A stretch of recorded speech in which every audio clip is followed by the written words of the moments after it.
कह रहा है why does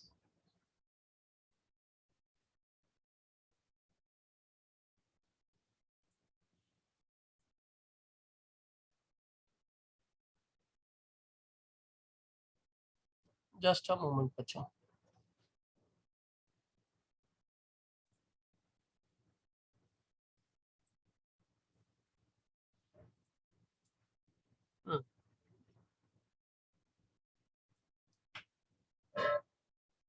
why does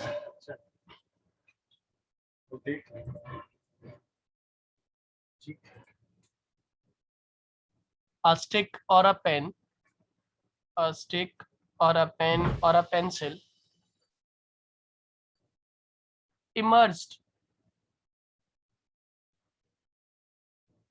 in water appears to bend। बताइए क्यों? कल सिखाया था मैंने इसका answer.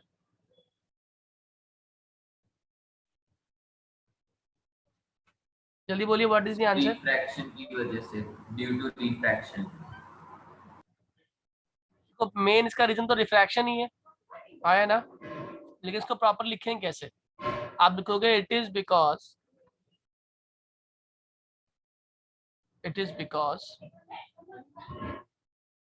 Of refraction of light. ये किसकी वजह से हो रहा है? रिफ्रैक्शन ऑफ लाइट की वजह से हो रहा है। When light passes from water into air। अब बताओ लाइट जो है वो कहां से कहां ट्रेवल कर रही है?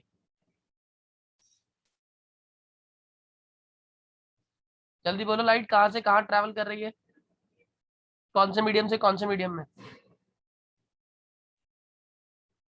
अरे बोलो, लाइट कौन से मीडियम से कौन से मीडियम में जा रही है? वाटर से एयर में जा रही है ना। एयर से वाटर से एयर में। पहले हम नीचे से देख रहे हैं, तो वाटर से एयर की बात कर रहे हो तो कौन से मीडियम हुआ? डेंसर से रेयर में जा रहे हो, तो लाइट क्या दिखाई देती है? Bending away. इसको डायग्राम की फॉर्म में आपको समझाता हूँ, देखो डायग्राम की फॉर्म में समझो। ये आपका एक पानी से भरा ग्लास है,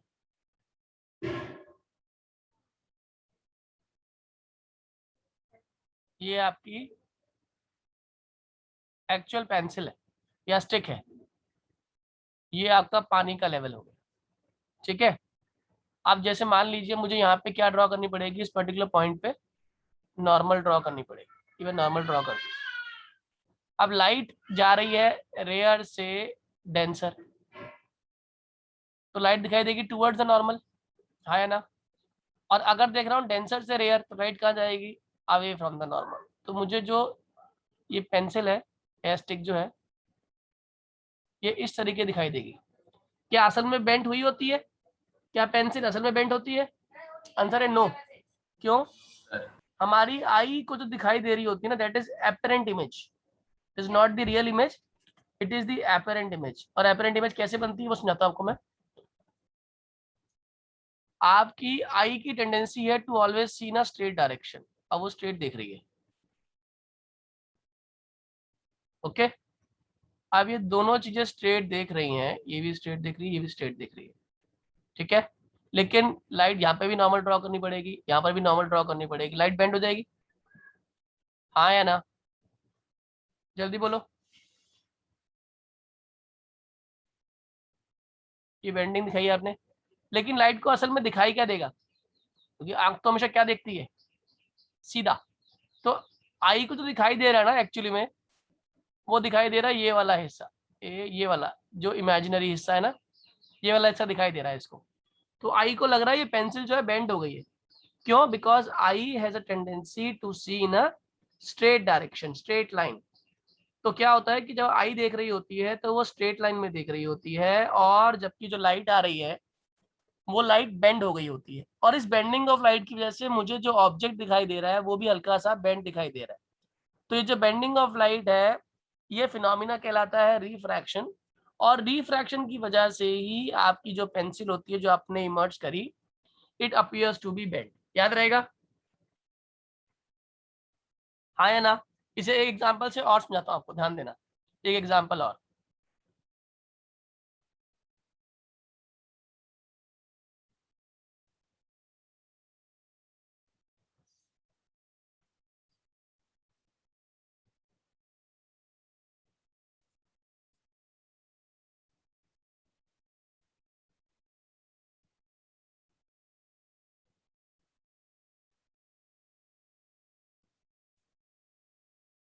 अब देखिएगा आगे,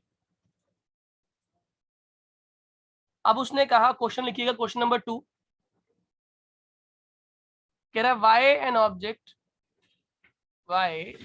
ऑब्जेक्ट अंडर वाटर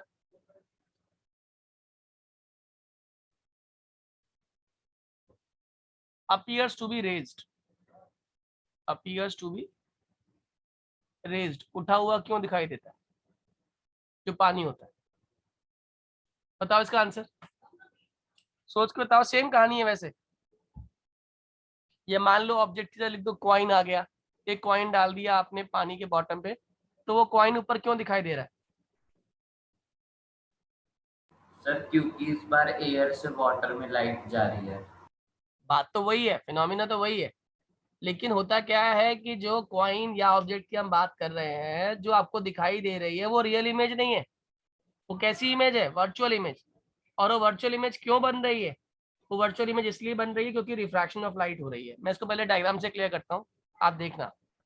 देखो, दो केसेस समझो, उससे अच्छे से समझ आएगा आपको।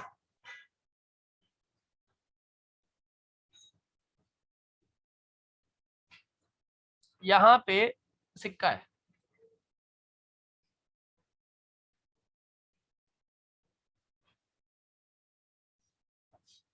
ठीक है। अब ये लाइट को अपने में से, या लाइट इस पर पड़ रही है, ठीक है, ये आई और ये गई। तो ऑब्वियस सी बात है, अगर मैं यहाँ पे देख रहा हूँ, यहाँ से मैं देख रहा हूँ, तो मुझे दिख रहा है, ये जो दिख रहा है ये रियल डेप्थ दिखाई दे रही है आपको, क्योंकि पानी नहीं है इसमें और मीडियम एक ही है, तो बेंडिंग ऑफ लाइट नहीं हो रही है, खाली रिफ्लेक्शन हो रही है, रिफ्रैक्शन नहीं हो रही है, ठीक है। आप क्या किया, हमने कॉइन रखा, कॉइन से लाइट जा रही है, ये पानी आ गया आपका, कॉइन से लाइट जा रही है, ये कॉइन से लाइट गई, ठीक है। और जब ये लाइट जा रही है तो ये कौन सा मीडियम है, ये कौन सा मीडियम है, डेंसर। लाइट कहाँ से कहाँ जा रही है, डेंसर से रेयर में जा रही है, हाँ या ना? मेरी बात समझ आ रही है बच्चों?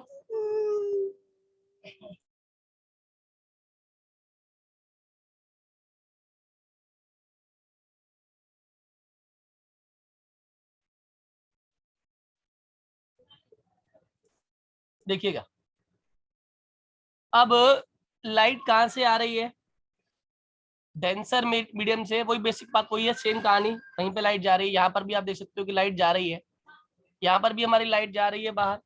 लेकिन अब लाइट जा कहाँ से कहाँ रही है, लाइट जा रही है डेंसर से रेयर की तरफ, तो लाइट कहाँ जाएगी, अवे फ्रॉम द नॉर्मल, तो ये इस तरीके से और ये इस तरीके से। अब क्या हुआ, मैंने अपनी आंख से देखने की कोशिश करी, ठीक है, मैंने इसको देखा, लेकिन आप सभी जानते हैं आई की टेंडेंसी क्या होती है, to see in a straight direction.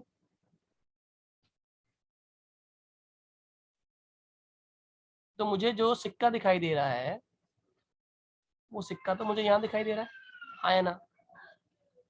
कितने लोगों को बात समझ आ गई? एम आई क्लियर और नॉट? जल्दी नो बोलो, ये बात समझ आई सभी को? बच्चों काइंडली आंसर।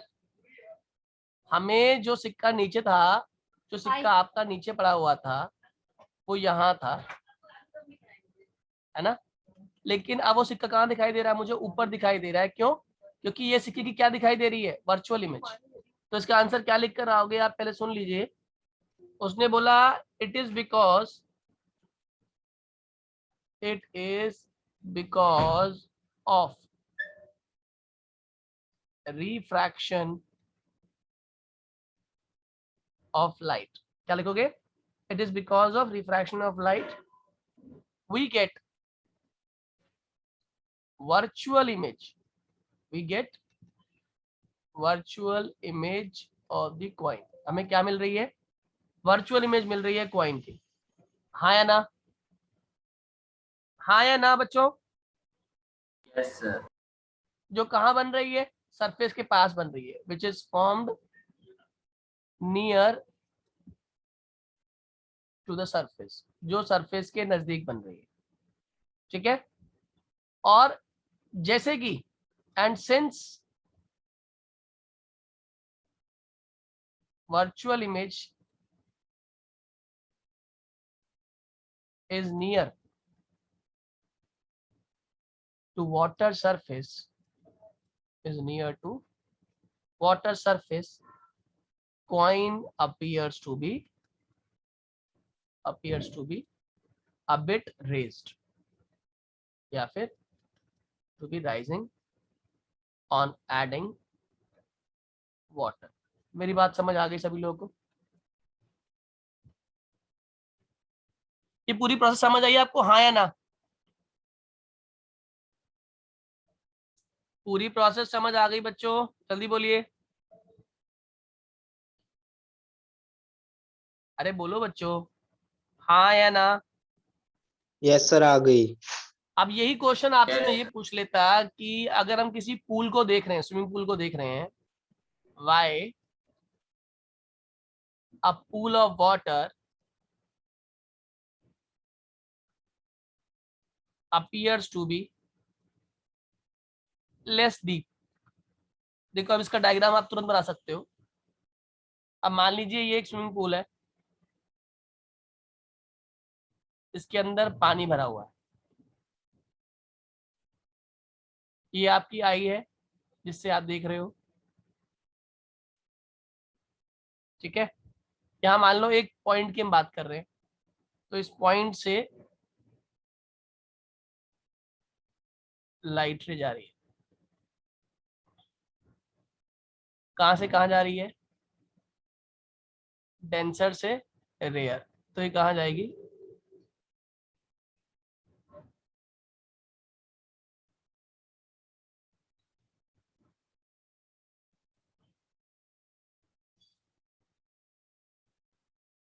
हाँ या ना?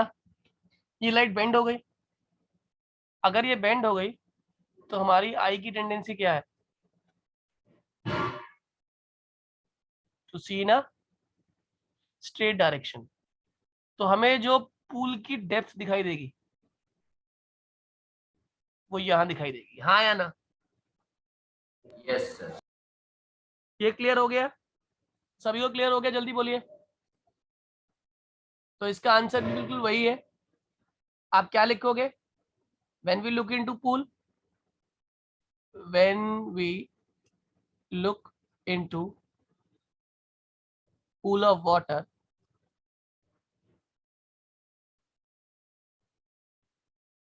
We see the virtual image. हमें क्या दिखाई दे रहा होता है?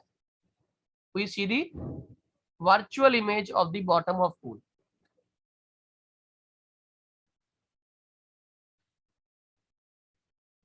बात समझ आ रही है? आया ना? विच इज ड्यू टू, किसी कारण दिखाई दे रही होती है? Refraction of light. Am I clear to all? जल्दी बोलिए, समझ आ गए सभी को? Yes sir. ये क्लियर है बच्चों? जल्दी से बोलिए, आगे बढ़े फिर। प्लीज रेज योर हैंड अगर ये समझ आ गया सभी को, तो एक बार हाथ खड़ा करिए। Please raise your hand. Very good. बाकी लोग? गुड। नित्यम, क्या समझ नहीं आया? नित्यम, क्या समझ नहीं आया बेटा? सर आ गया। ठीक है, चलिए आगे की बात करते हैं। अब ये तो था बेसिक फिनोमिना आपका अब हम कल बात कर चुके थे laws of refraction of light के, जिसपे आपने कहा था incident ray, refracted ray and normal at the point of incidence all line same plane, right. इसी को थोड़ा सा और आगे एडवांस लेके चलते हैं हम लोग।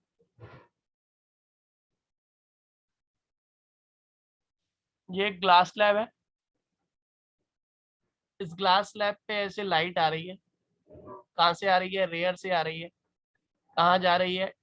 डेंसर में जा रही है। तो आप जानते हो लाइट टूवर्ड्स जा क्या हो जाएगी?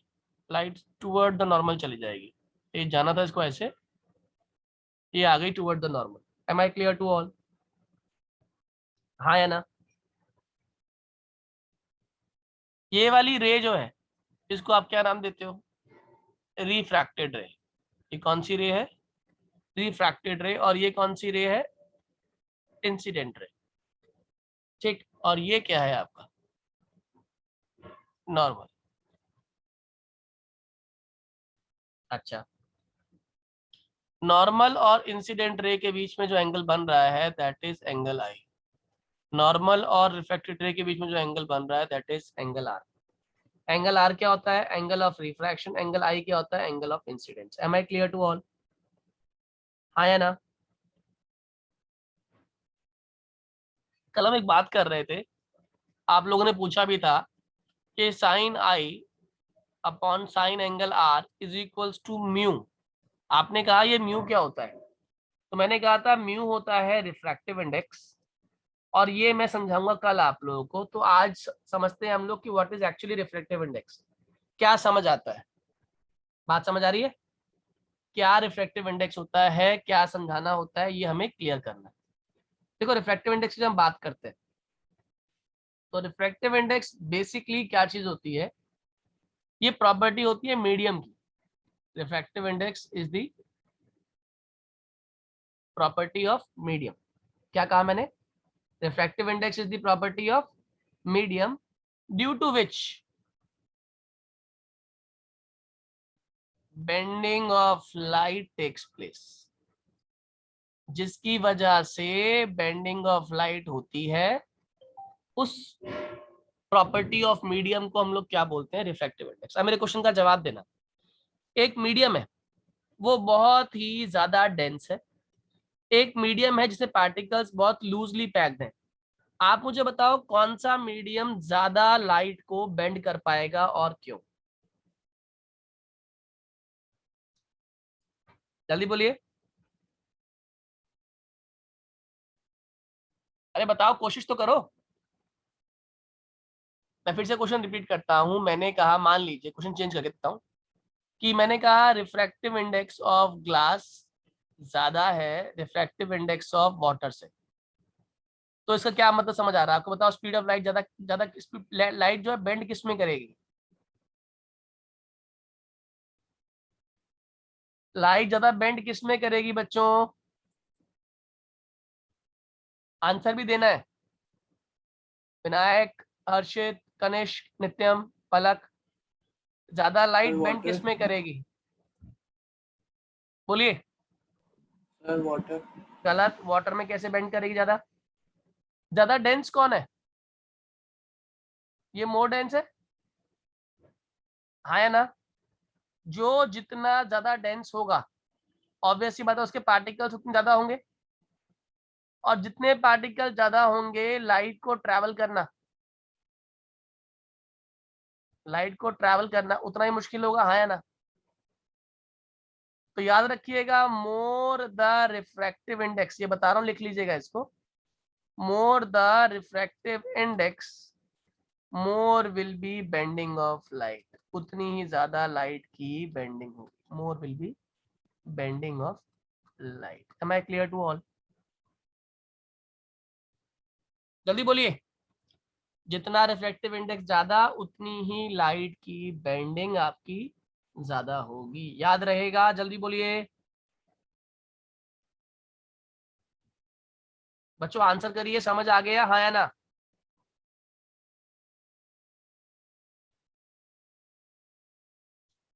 Should I move ahead? आगे बढ़ूं? आगे बढ़ूं मैं? जल्दी बोलो। हर्षित, कनिष्क, Yes, नित्यम, पलक, आप लोग हैं, सो रहे हैं? Yes, sir. तो Yes, आंसर sir. आंसर नहीं बोल रहा कोई भी कि आगे बढ़े या ना बढ़े, ऐसा लग रहा है दीवारों से बात कर रहा हूँ। चलिए एक क्वेश्चन देखिए करने के लिए, इस पर बेस न्यूमेरिकल किस तरह का आता है वो सुन लीजिएगा एक बार।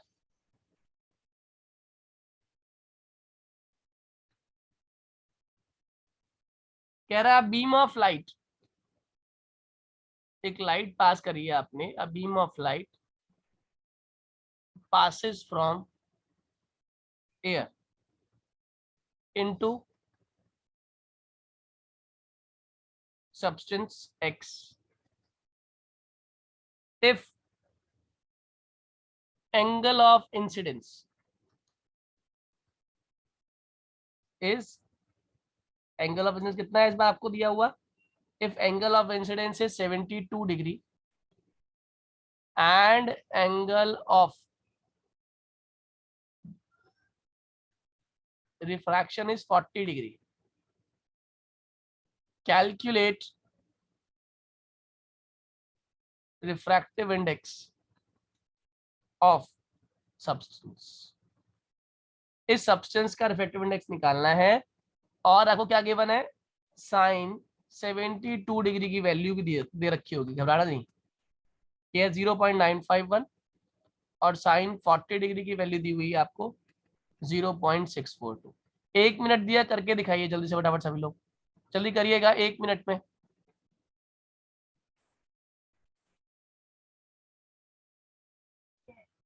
जल्दी बोलिए, हुआ या नहीं? इसका आंसर फ्रैक्शन में आना चाहिए ना? फ्रैक्शन में ही आएगा, देख कुछ नहीं करना, डिवाइड करना तो आता ही होगा आप लोगों को। इसमें क्या निकालना है, म्यू हाँ सर, निकालना है, ये म्यू ठीक का आ रहा फॉर्मूला है। क्या होता है, sine I upon sine R. अब साइन आई कितना दिया हुआ है आपको, साइन 72 डिग्री, और वो क्या है नीचे, साइन 40 डिग्री। साइन 72 कितना है आपका 0.951, साइन 40 कितना है 0.642। इसको डिवाइड किया आपने तो एन की वैल्यू कितनी आ गई आपकी, नियरली 1.5 टाइम्स या 1.4 टाइम्स, इतना ही आएगा। बात समझ आ रही है? इसको एन कह लो, इसको म्यू कह लो, एक ही बात है। Am I clear to all? जल्दी बोलिए, समझ आ गया सभी को रिफ्रैक्टिव इंडेक्स वाली बात? Yes, sir. अच्छा, अब एक बात बताओ मुझे, लाइट तेज किस में चलेगी, खाली मीडियम में तेज चलेगी या भरे हुए मीडियम में तेज चलेगी? वही Sir, वाला खाली। एग्जांपल जो मैंने कल लिया था, आप बाइक लेके जा रहे हैं, खाली सड़क पे तेज चलाएंगे या आप जो डेंसली पॉपुलेटेड जगह है वहां पे तेज चलाएंगे? सर खाली। ऑब्वियस सी बात है, खाली। तो अब यहाँ पे हम रिफ्रैक्टिव इंडेक्स को स्पीड ऑफ लाइट की टर्म्स में स्टडी करेंगे। Refractive index and speed of light हमारी हेडिंग है नेक्स्ट। और ये क्या चीज होती है सुन लीजिए एक बार। देखिए रिफ्रैक्टिव इंडेक्स बेसिकली एक और भी तरीके से हम निकाल सकते हैं, म्यू को हम लोग ratio of speed of light के रिस्पेक्ट में भी स्टडी कर सकते हैं, वो भी कहाँ पर, दो मीडियम में। दो मीडियम में लाइट किस तरीके से उसकी स्पीड ऑफ लाइट का हम रेशियो निकालते हैं, इसको भी हम लोग क्या बोलते हैं, म्यू कहते हैं। Am I clear? जैसे एग्जांपल के तौर पे आपके पास एक सरफेस है पानी के ऊपर से, एक लाइट आई, इस तरीके से आपने नॉर्मल ड्रॉ कर दिया। नॉर्मल ड्रॉ करने के बाद लाइट क्या हो गई, बेंड होके पास से निकल गई, जाना था इसको इधर, ठीक है। तो यहाँ पे ये हो गया मीडियम 1, ये हो गया मीडियम 2। ओके, तो आप क्या निकालोगे, म्यू निकालोगे। तो mu would be speed of light in medium 1 upon speed of light in medium 2। मेरी बात समझ आ रही है, हाँ या ना? क्योंकि मैं जा कहाँ से कहा रहा था, मैं 1 से 2 में जा रहा था, तो मीडियम 1 से मीडियम 2 में जब मैं निकालूंगा तो it would be simply the ratio of speed of light in medium 1 upon speed of light in medium 2। निकाल पाओगे या नहीं? और अगर मैं 2 से 1 में जाता तो क्या होता, फर्क बताओ? तो होता speed of light in 2 upon speed of light in medium 1। Am I clear to all? जल्दी बोलिए हाँ या ना। क्लियर हुआ सभी को? ये कॉपी करिए जल्दी से, आपको 2 मिनट दिए, कॉपी करिए इसको। हो गया सभी का? कॉपी कर लिया? मुझे पूछना था ये कितना रह गया? क्या? सर 1U2 और 2U1 का मतलब क्या होता है? बेटा 1mu2 मतलब मीडियम 1 से मीडियम 2 में लाइट जा रही है। 2mu1 का मतलब होता है मीडियम 2 से मीडियम 1 में लाइट जा रही है। ठीक है, तो उसी का रेशियो स्पीड ऑफ लाइट का जैसे जैसे जहां से आप जा रहे हो उसी के अंदर हम स्पीड ऑफ लाइट को स्टडी करेंगे। समझ आ रही है बात? समझ आई बच्चों, हाँ या ना? जल्दी बताओ।